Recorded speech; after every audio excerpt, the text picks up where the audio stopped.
ಸಕ್ಕರೆ ನಾಡು ಮಂಡ್ಯದಲ್ಲಿ 2024ರ ಹೊಸ ವರ್ಷವನ್ನ ಸಂಭ್ರಮ ಸಡಗರದಿಂದ ಆಚರಣೆ ಮಾಡಲಾಗ್ತಾ ಇದೆ. ಸಂಭ್ರಮಾಚರಣೆಯ ಹೆಸರಿನಲ್ಲಿ ಅಹಿತಕರ ಘಟನೆ ನಡೆಯದಂತೆ ಕ್ರಮ ಕೈಗೊಳ್ಳಲಾಗಿದೆ. ಇಂದು ಕೂಡ ನದಿ ತೀರದ ಪ್ರಮುಖ ಪ್ರವಾಸಿ ತಾಣಗಳು ಬಂದ್ ಆಗಿರಲಿದೆ. ಶ್ರೀರಂಗಪಟ್ಟಣ, ಪಾಂಡವಪುರ, ಮಳವಳ್ಳಿಯ ಪ್ರವಾಸಿ ತಾಣಗಳು ಬಂದ್ ಆಗಲಿದ್ದು, ಕೆಆರ್ಎಸ್ ಜಲಾಶಯದ ಹಿನ್ನೀರಿಗೆ ಸಾರ್ವಜನಿಕರ ಪ್ರವೇಶಕ್ಕೆ ನಿರ್ಬಂಧವನ್ನ ಮಾಡಲಾಗಿದೆ.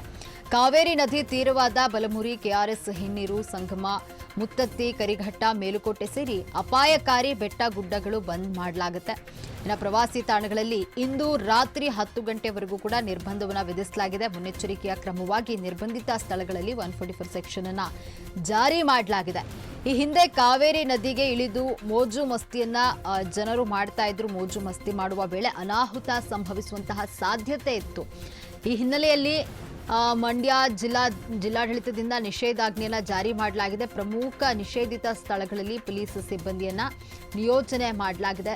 ಸಕ್ಕರೆ ನಾಡು ಮಂಡ್ಯದಲ್ಲೂ ಕೂಡ 2024ರ ಹೊಸ ವರ್ಷದ ಸಂಭ್ರಮ ಸಡಗರ ಮನೆ ಮಾಡಿದೆ. ಸಂಭ್ರಮಾಚರಣೆಯ ಹೆಸರಿನಲ್ಲಿ ಯಾವುದೇ ರೀತಿಯ ಒಂದು ಅಹಿತಕರ ಘಟನೆ ನಡೆಯದಂತೆ ಕ್ರಮವನ್ನ ಕೈಗೊಳ್ಳಲಾಗಿದೆ.